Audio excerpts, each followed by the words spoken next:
I was at a place in my life where my soul was in much need of watering. It was dry, it was parched. I needed to have God's understanding. I needed to have his spirit. I needed to stop resisting him so that I could receive him even more. I was desperate for this. I had to be open to the healing of the Spirit in order to receive the healing, in order to receive anything that the Lord was trying to give me. I needed this healing in every single part of my life. Hi, my name is Debbie Rarick, and I am the founding director of You See Me Free Ministries in Waco, Texas. You See Me Free Ministries empowers transformational community that nurtures relational and sexual wholeness. Thank you for joining us on this journey of faith through fear, beyond forgiveness, and into freedom. In Matthew chapter 22, the Bible teaches us that we are to love the Lord our God with all of our heart and all of our soul and our mind and our strength. And there was no way that I was going to be able to love the Lord with my whole heart when most of my heart was filled with fear. I had to get rid of that fear in order to love the Lord with all my heart. And that was the predicament that I was in.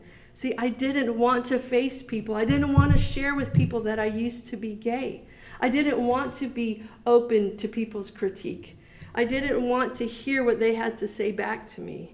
And that was binding me up in fear. I wanted to avoid the people who I thought might shame me. And I also wanted to avoid the people who I thought might try to talk me back into a homosexual lifestyle. I just needed to be free from this fear, but I had to take a step of faith that was beyond what I could see. I had to take a step of faith beyond my vision. In Exodus 25, God tells the Israelites to come up to the mountain and to bring him an offering. And I felt like at this point in my life, that's what God was telling me to do. He was telling me that it's time to let go of the fear. It's stifling your faith. And he was calling me up into the mountain to spend time with him, to listen to his voice, to be freed by what he had to say. He wanted to take my shame and give me gratitude. And I had to take that step of faith to be able to move into that. But I couldn't even obey with my whole heart because it was so full. I needed my heart to be emptied of the fear so that faith can come in, so that the Holy Spirit could come in and just rearrange all the things that I had barricaded as self-protection measures in my life. I needed God's perfect love to come in and cast out all of that fear. And that's what he began to do step by step. As I took a step of faith, he would cast out more fear. And as I grew in my relationship with him and trusting him and walking with him and surrendering to him, then that fear began to go. And faith began to thunder in my heart. Instead of fear thundering, it was faith that was thundering in my heart.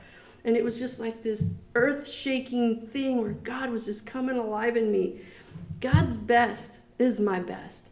I don't have to protect myself, and you don't have to protect yourself. You can trust God. His best is the best thing that's for you. Up until this point in my life, I was convinced that I needed to focus on survival. But little did I know that surrender was the key to my survival. I wanted to survive. God wanted me to surrender. And those are one and the same thing when we're surrendering to the Lord.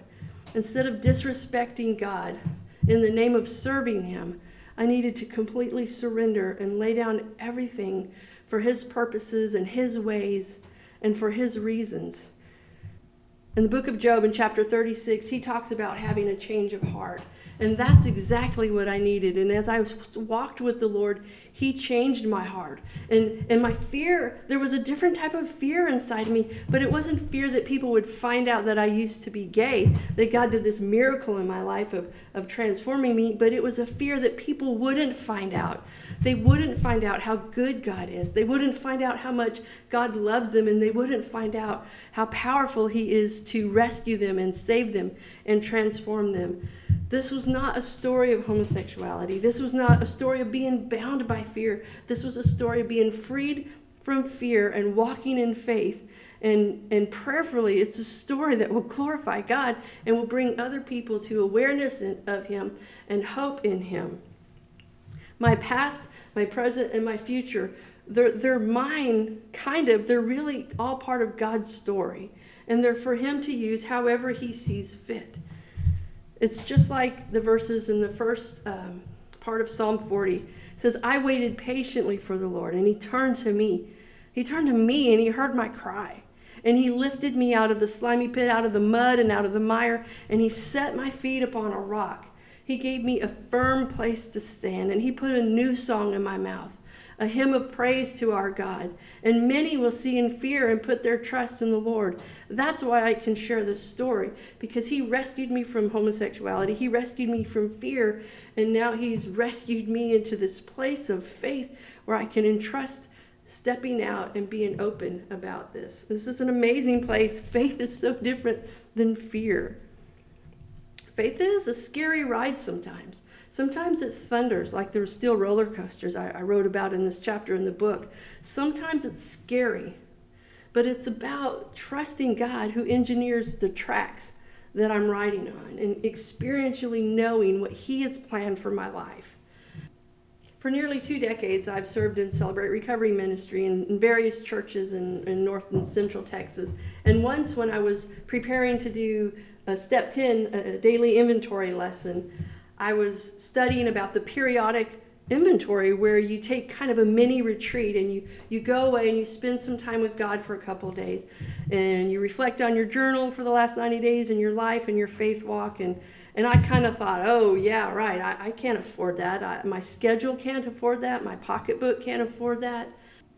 But I thought I would teach it anyway. And so the Lord showed me as I was preparing the lesson, he reminded me about this trip to Six Flags that I took with a friend and her 2 daughters just the month before. And I couldn't figure out why daily periodic inventory, and this trip to Six Flags had anything to do with each other. And then, of course, he showed me.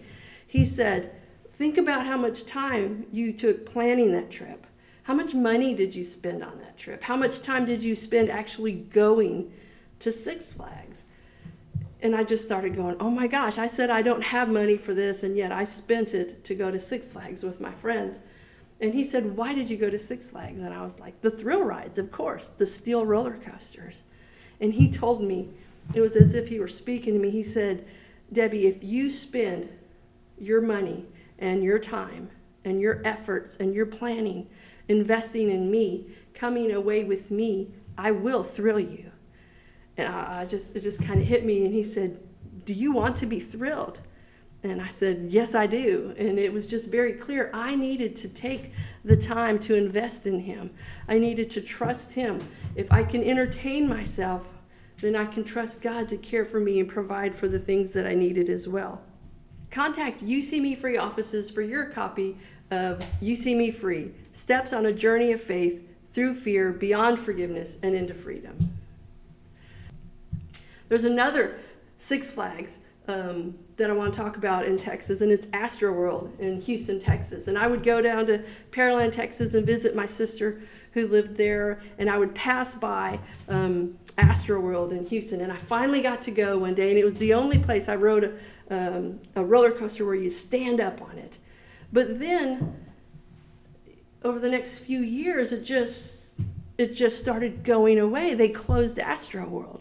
And as they closed it, I saw them dismantle the shops.